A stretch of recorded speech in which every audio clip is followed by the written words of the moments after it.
Bonjour à tous, rendez-vous ce mercredi sur l'hippodrome de Cannes pour une nouvelle émission Quintet Flash, un Quintet Plus qui va se disputer dans le prix de Cannes. C'est un handicap qui est réservé à des chevaux âgés de 4 ans et plus, la distance 2000 mètres. C'est la PSF ici sur cet hippodrome de Cannes. On va voir un petit peu quelles sont les bases solides sur lesquelles on peut s'appuyer ici.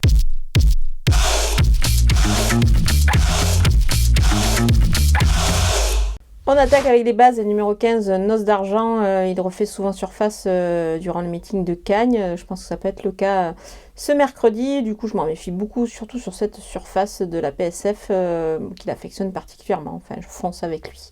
Le numéro 10, Alpage, prend 3 kilos sur sa dernière victoire, mais attention, il dispose d'une certaine marge au niveau du poids, à mon avis. Il peut à de nouveau se distinguer ici dans cette épreuve.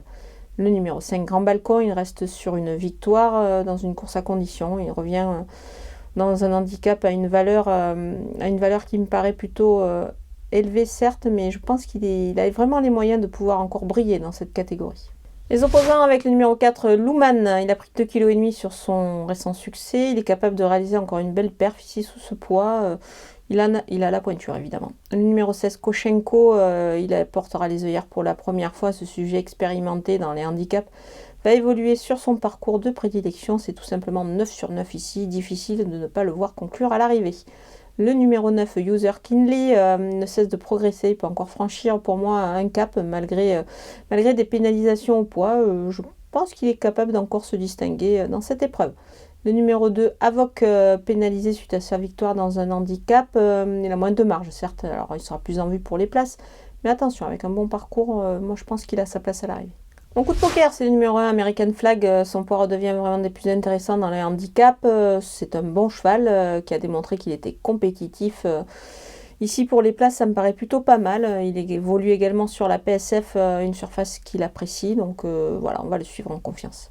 Les outsiders avec le numéro 8, Force Tranquille, elle a de la tenue, mais surtout de l'expérience dans cette catégorie des handicaps. Elle se plaît sur le sable, je pense qu'elle a sa chance ici, attention à elle.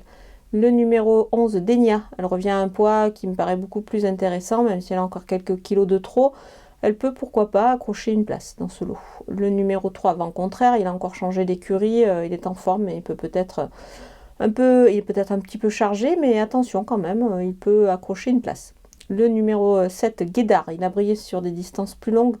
Mais attention, il se plaît sur la PSF et je pense qu'il est en mesure de pourquoi pas bien faire, même si pour la victoire ça paraît compliqué, mais on va le glisser en fin de combinaison. Le numéro 12, Lépard, il a changé d'écurie, il a pas mal couru dernièrement pour son nouvel entraînement. Il sera plus à suivre, certes pour une place, mais à ce poids, attention. Le numéro 14, Saint-Hélier, il a un petit poids et peut surprendre, pourquoi pas. Pour une place également, à l'issue d'un bon parcours, on va quand même le surveiller. On termine avec les délaissés. Le numéro 6, Charles Quint, sa valeur est en chute libre, mais c'est logique vu ses échecs. Il devra, à mon avis, montrer autre chose. Le numéro 13, Rio d'Octobre, ce bon vieux serviteur, a changé d'écurie. Il aura un petit peu plus de mal à ce niveau, à mon avis. Moi, j'y crois pas trop. Voilà, on a passé en revue tous les partants de ce quintet cannois. Je vous laisse avec ma sélection et mes conseils de jeu.